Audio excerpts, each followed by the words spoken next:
जाताना पदरात भाकर बांधून घेतली. पत्नीच्या निधनानंतर पतीनं काय केलं बघा. जुनी पिढी संपत चालली आहे. लातूर जिल्ह्यातील औसा तालुक्यातील होळी गाव सध्या साधं, शांत आणि मातीचा सुगंध असलेलं गाव.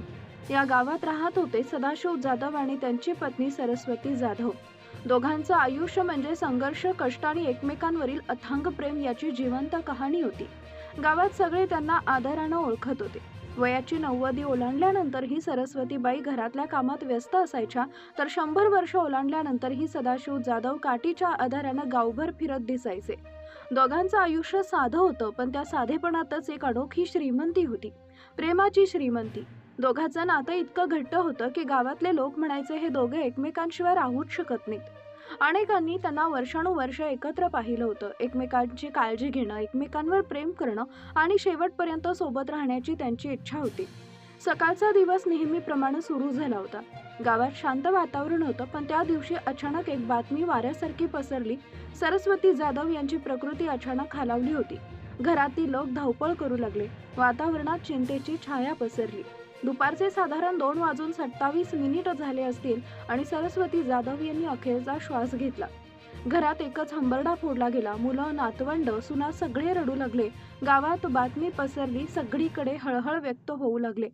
पण त्या घरात अजून एक व्यक्ती शांत बसली होती, सदाशिव जाधव. त्यांनी काहीच बोललेलं नाही. फक्त पत्नीच्या पार्थिवाकडे पाहत राहिले. त्यांच्या डोळ्यात अश्रू होते, पण शब्द नव्हते. त्यांच्या चेहऱ्यावर एक वेदनादायक शांतता दिसत होती. घरातील लोक त्यांना सावरण्याचा प्रयत्न करत होते, पण ते फक्त शांतपणे बसून होते. जणू काही ते आतून खूप काही बोलत होते, पण शब्द बाहेर येत नव्हते. त्यांच्या मनात काय चाललं होतं हे कुणालाही समजत नव्हतं. गावातील लोक येत होते, सांत्वन करत होते, पण सदाशिव जाधव फक्त पत्नीच्या आठवणीत हरवले होते. त्यांच्या आयुष्याचा अर्धा भाग अचानक संपला होता आणि आता ते एकटे पडले होते.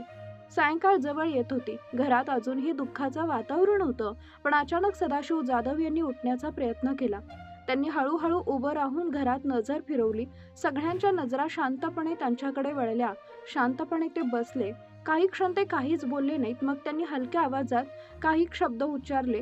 ते ऐकून घरातील लोक अधिकच अस्वस्थ झाले. त्यांच्या आवाजात एक वेगळीच थकवा होता. त्यांनी पत्नीचं नाव घेतलं. पुन्हा एकदा तिच्याकडे पाहिलं. जणू काही ती निरोप देत होती.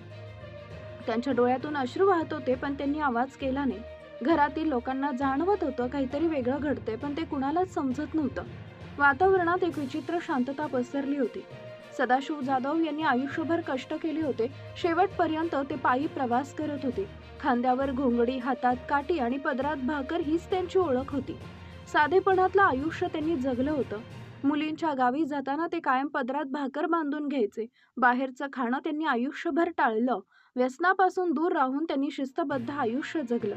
त्यांच्या आयुष्याची प्रत्येक गोष्ट साधी होती, पण त्या साधेपणात मोठं पण होतं. त्यांच्या जगण्यानं अनेकांना प्रेरणा दिली होती. या सायंकाळी त्यांनी पुन्हा एकदा पत्नीच्या पार्थिवाकडे पाहिलं. त्यांच्या चेहऱ्यावर एक शांत स्मित उमटलं. जणू काही ते बोलत होते, मी येतोय. वेळ पुढे सरकत होती. घरातील लोक त्यांच्या जवळ बसले होते, पण अचानक त्यांच्या श्वासात बदल जाणवू लागला. सगळे घाबरले. काही क्षणातच घरात पुन्हा एकच गोंधळ उडाला. डॉक्टरांना बोलवण्यात आलं, पण वेळ निघून गेली होती. सायंकाळी साधारण 5:14 दरम्यान सदाशिव जाधव यांनीही अखेरचा श्वास घेतला. पत्नीच्या निधनानंतर अवघ्या 2.5 तासात पतीनंही प्राण सोडले होते. घरात एकच आक्रोश झाला. गावात ही बातमी वाऱ्यासारखी पसरली. सगळीकडे हळहळ व्यक्त होऊ लागली. एकाच दिवशी, एकाच घरात, एकाच प्रेमाची 2 माणसं कायमची दूर केली होती.